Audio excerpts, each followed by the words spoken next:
when you do access v. Yeah, so this is the picture in represented space. And so when we access v, we're going to have this. Of course, there's stuff pointing into it. We're going to access w, so it's going to look like this. And then this path is going to be what's over here. And there's, of course, more stuff linked from below into those. Our goal is to add this edge between v and w, which corresponds to adding this edge. So that's what we're going to do. V dot left equals w. W dot parent equals v.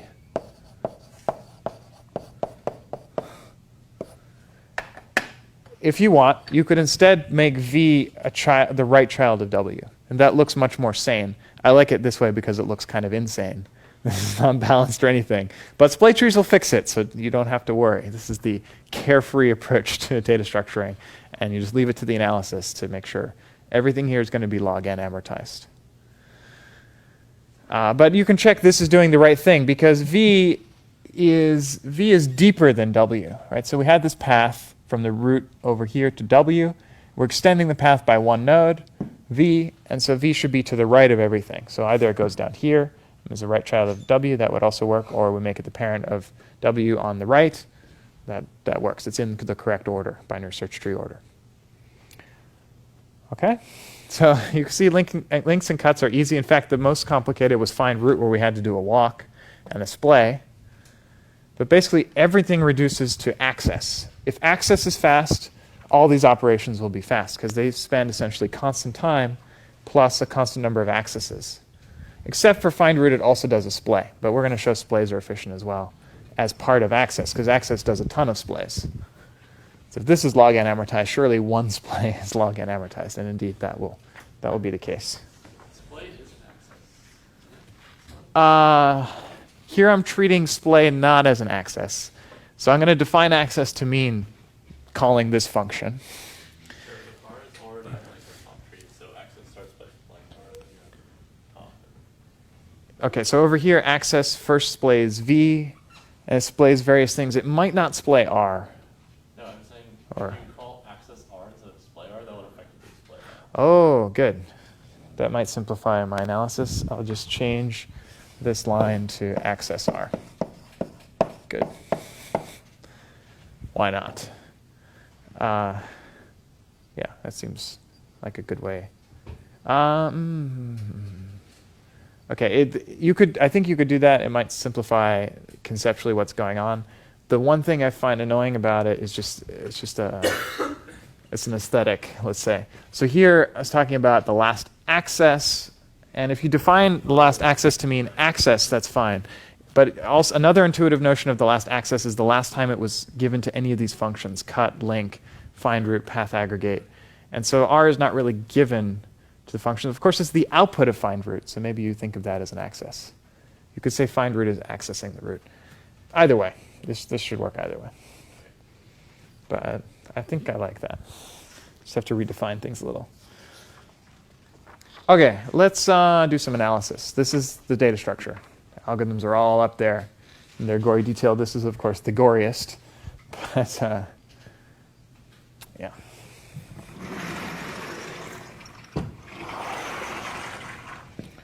Now erase the API.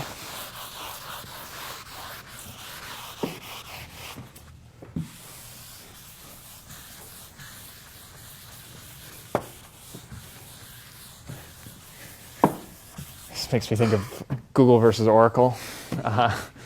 Anyone following that case? Yeah. It's interesting.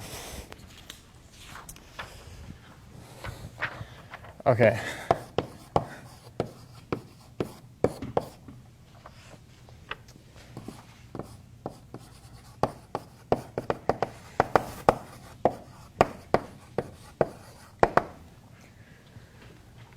Pretty clear this implementation is much more significant than the API, but anyway.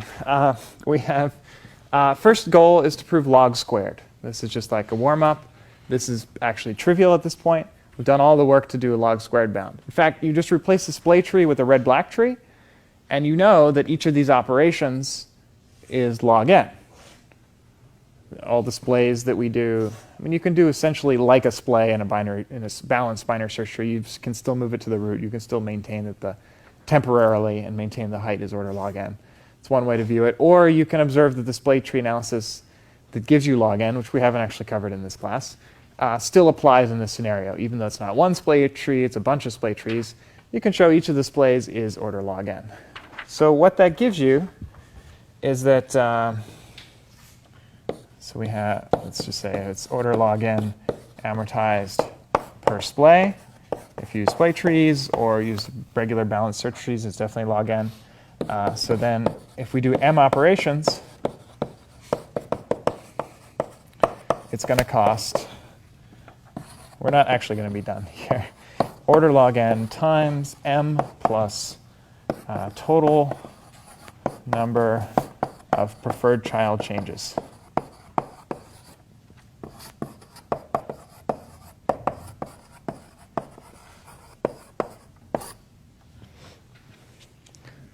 This bound should be clear because every operation reduces to accesses plus constant amount of work, maybe one more splay, but a splay is just another log n. And the total number of preferred child changes comes from this access thing. We're doing one splay per preferred child change. So if that thing is reasonable, you just take it, multiply by log n, we're done. So the remaining thing is, at this point, just a claim. Total number of preferred child changes is order m log n. So if you take this whole thing, divide by m, you get log squared amortized. So that sounds kind of lame. Log squared is not such a good bound. But it's a warm-up. And in fact, we need to prove this anyway. We need this for the log n analysis. So first thing I'm going to do is prove total number of preferred child changes is log squared. Before I do that, I need heavy light decomposition. So to prove this, we're going to use heavy light decomposition. And this, I think, is where things get pretty cool.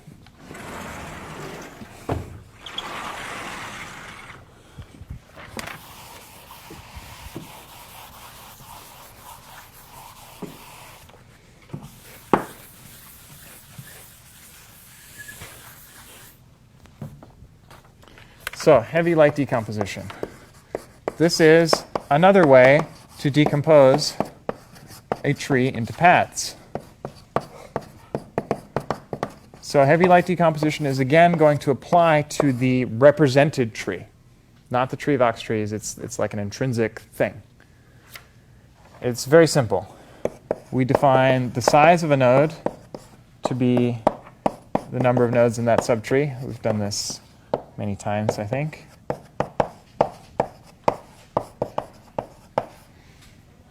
And then we're going to call an edge from V to its parent. Heavy or light? It's heavy if size of V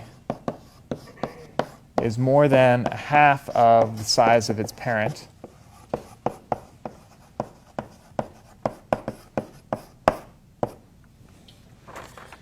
And otherwise, it's called light.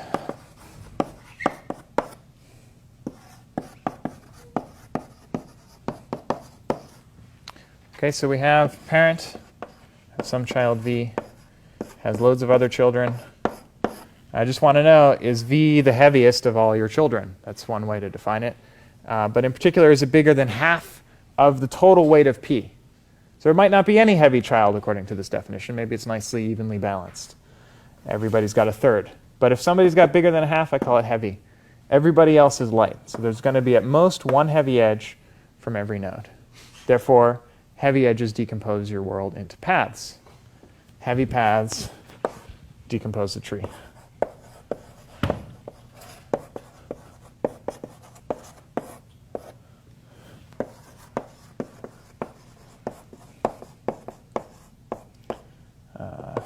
Nodes.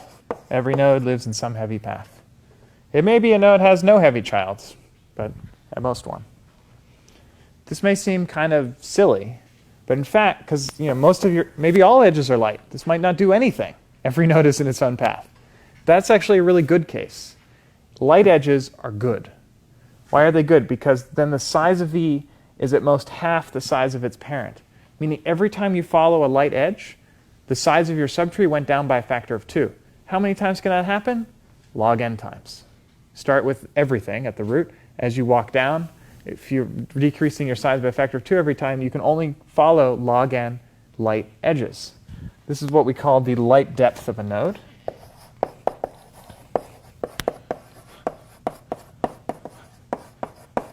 This is the number of light edges on a root to V path.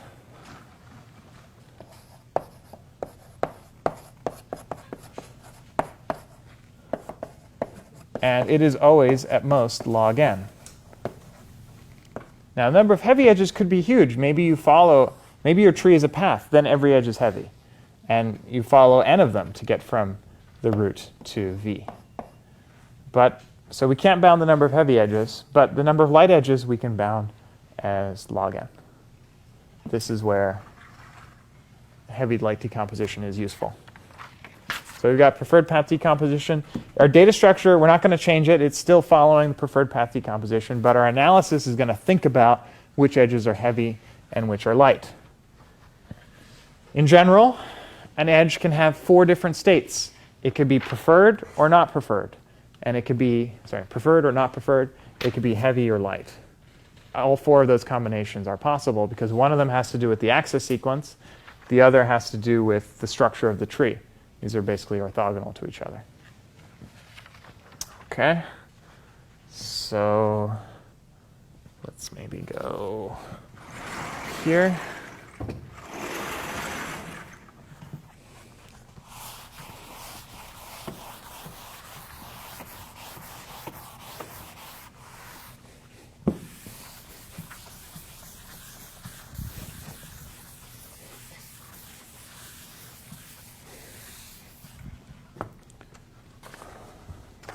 This page. So next thing I'm going to do is use heavy light decomposition to analyze total number of preferred child changes by looking at not only whether an edge is preferred or not, but whether it is heavy or light. So we're going to get an order m log n bound on preferred child changes.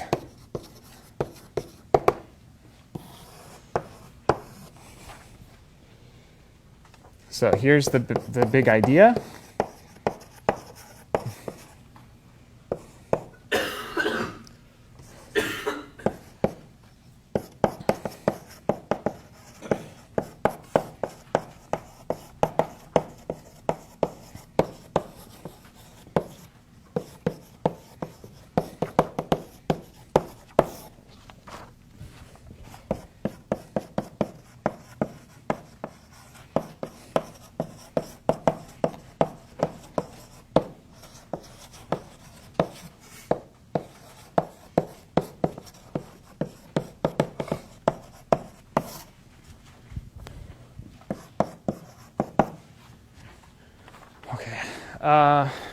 In order for a preferred child to change, when you change a preferred child of one node from this to this, I'm going to think of this edge as being destroyed from its preferredness, and this one is being created in its preferredness.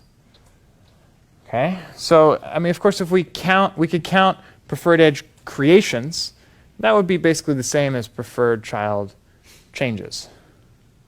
Or we could count preferred edge destructions. That would be basically the same as the number of changes. Okay, so that's the idea. If you ignore this part, I want to look at preferred edge creations or preferred edge destructions. But then I also care about whether that edge is light or heavy. So if I could, it turns out for the light edges, it's going to be easier to talk about the creations, or to bound the creations. For heavy edges, it's going to be easier to bound the destructions. If I do both of those and add them up, that in total is basically the number of preferred edge changes, according to whether it's light or heavy. You need to add in a little bit more because an edge might get created but never destroyed, And if it's heavy, then it won't get counted here. Or an edge might get destroyed because it existed originally, never got created, but it got destroyed over the operations. And if it was light, then it wouldn't be counted here. So just add on n+1 for all the edges, might get a bonus point. But otherwise, this will bound it. So we're going to look at light edge creations, light preferred edge creations, heavy preferred edge destructions. And it can be destroyed because it becomes no longer heavy or no longer preferred. And it can be created because it becomes light or it becomes preferred and was already the other one. Okay, so all we need to do is think about, in all these operations, access, link, cut, just the updates, so access, link, and cut, how can this change? So let's start with access. So, access, the hard one. Well, there's all this implementation which is dealing with the tree of ox trees, but really an access does a very simple thing. It makes the path from the root to v preferred. That's its goal. So there's the root, it's path to v. This becomes preferred, whether it was before or not. Some of it was before, some of it wasn't. So some of these might be newly preferred.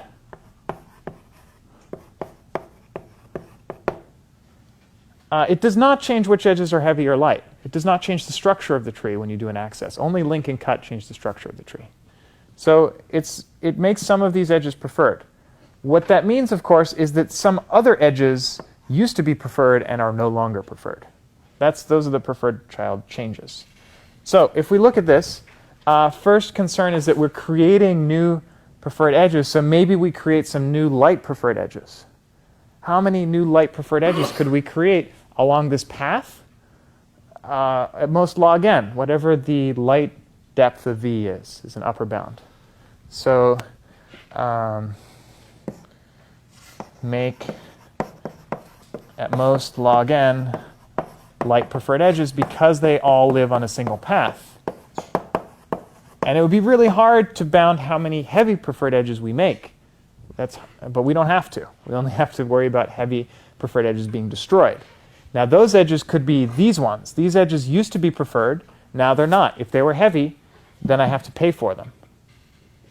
But the number of these edges is equal to, or is at most, the number of these edges. I mean, if this edge was heavy, every node has only one heavy down pointer. So if this edge is heavy, hanging off, then this one is light. And we know there's only log n light edges here. So the number of heavy edges coming off here can also be at most log n. So we destroy at most log n heavy preferred edges. I mean, in fact, yeah, that's it. In some sense, we don't even really care about the word preferred here. But of course, we're not making them light. So anyway, should put that in. Is that clear? Now, there's actually one more edge that could change, which is there used to be a preferred edge from v. Now there isn't. We destroyed that in the very beginning of the operation. So maybe +1. We might have destroyed one more heavy edge. But overall, order log n. So actually, really easy to analyze access. Any questions about that?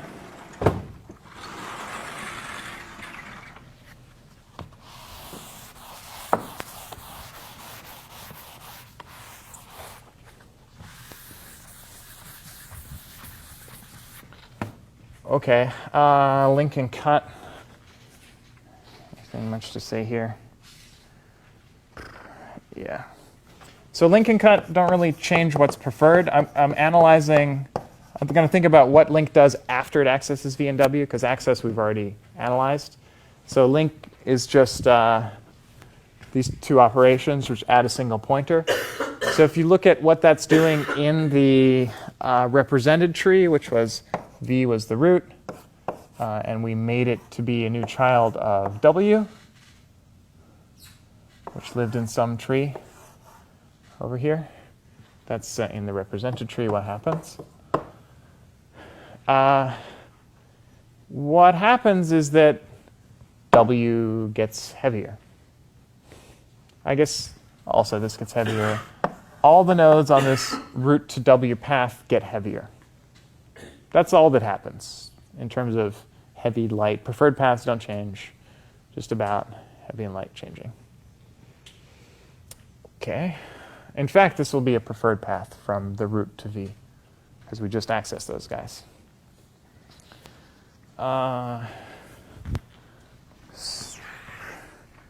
So we're heavying edges, which means we might create new heavy preferred edges.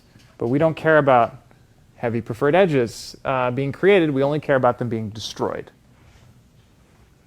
So does anything change? Well, there might have been a heavy edge hanging off of here.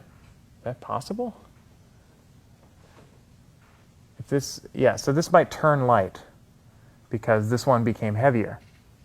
So this edge might become light, which means we might have potentially lost. This could have been preferred before. Well, no, it wasn't preferred, so who cares? If we've already done the axes, these edges are already not preferred, so not a big deal. So can anything happen? I think not. Yeah, some of the edges on the path might become heavy, but we don't care because they are preferred. Some of the edges off the path might become light, but we don't care because they're not preferred. Done. So this actually costs 0 in this, in just analyzing number of preferred child changes. Cut's not quite so simple. When we do a cut, we're lightening stuff. We're V. All the path from the root to V in the represented tree, that wiggly line up there, becomes lighter because we cut off all that whole subtree containing V. So we might create light preferred edges on that path. And that's something we actually want to count. We will count number of light preferred edges created. But again, they're all in a path, so it's at most log n. Most log n light preferred edges created. We don't care about edges hanging off that path because they're not preferred anymore. So there's nothing to talk about. So that's it. That proves m log n preferred child changes. It's amortized because we're doing this creation destruction business. This thing is worst case log n per operation, this quantity. But when you sum it up, then you actually get a bounded number of preferred child changes overall. Cool. So if you plug that into this bound, we get a log squared n bound. Big deal. But with a little bit more work, we can actually get a log n bound.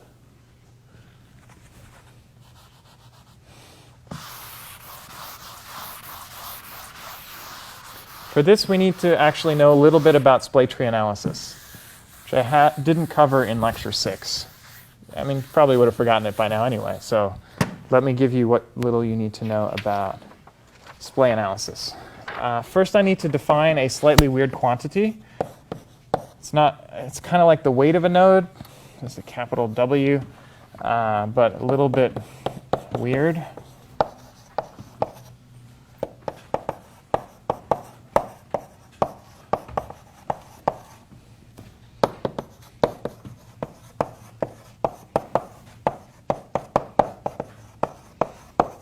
Okay, now we're thinking about the tree of ox trees. For the analysis, we need that. This is a tree of splay trees. And what I'm looking at is in that tree of ox trees, how many nodes are in the subtree of V. That's what I'm going to call WV. Whereas size of V was thinking in the represented tree. So it's a totally different world. Here we're thinking about the tree of ox trees. So one way you can rewrite this count as the sum of all nodes W in the ox tree containing V. It's weird notation, but look at all the other nodes in the ox tree. Is that right? Sorry. No. I should say W in V's subtree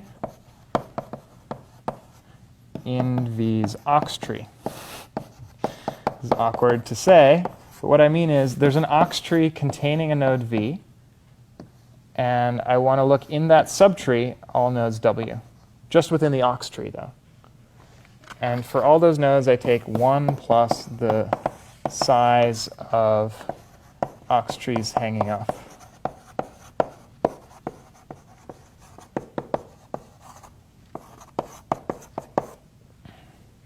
So total number of nodes. And when I say hanging off, I mean via path parent pointers. So down here there are trees. Add up all their sizes, total number of nodes in them. Add 1 for W itself. That's another way of writing this. I'll just mention that this part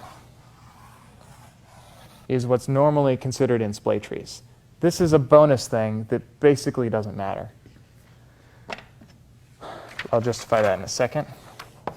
So we define a potential function for our amortization, phi, which is sum over all nodes v of log this quantity w of v, this thing. So just think of this as an abstract quantity, which for every node it has some number associated with it. Splay trees allow you to assign an arbitrary weight to every node, use this potential function, and prove a bound which is called the access lemma.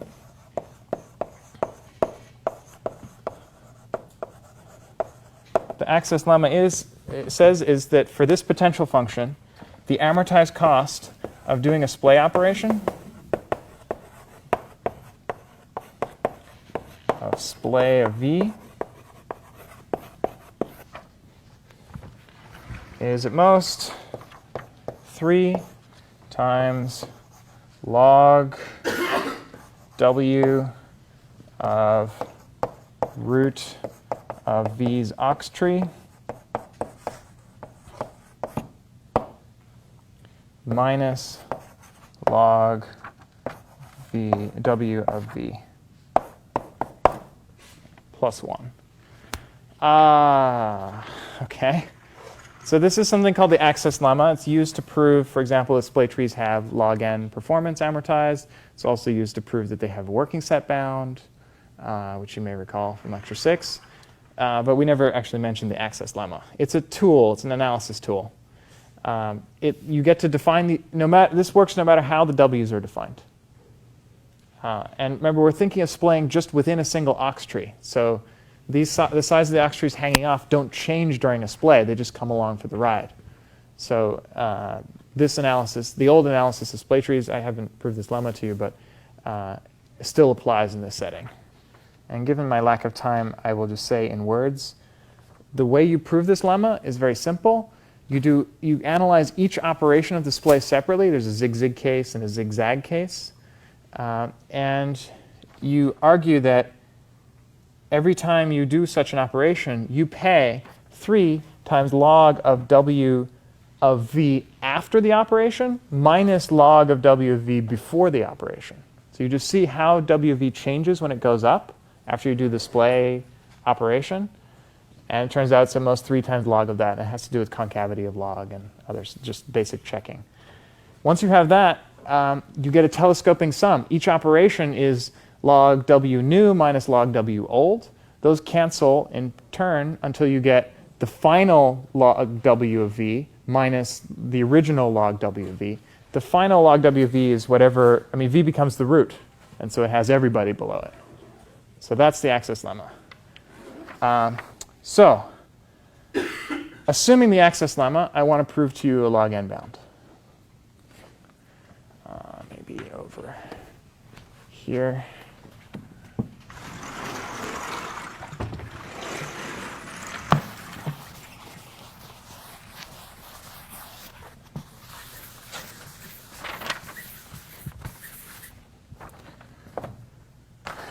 Okay, another thing to note, when we change preferred children, it does not affect W. W is defined on the tree of ox trees. So if you turn a path parent pointer into a regular parent pointer or vice versa, it doesn't care.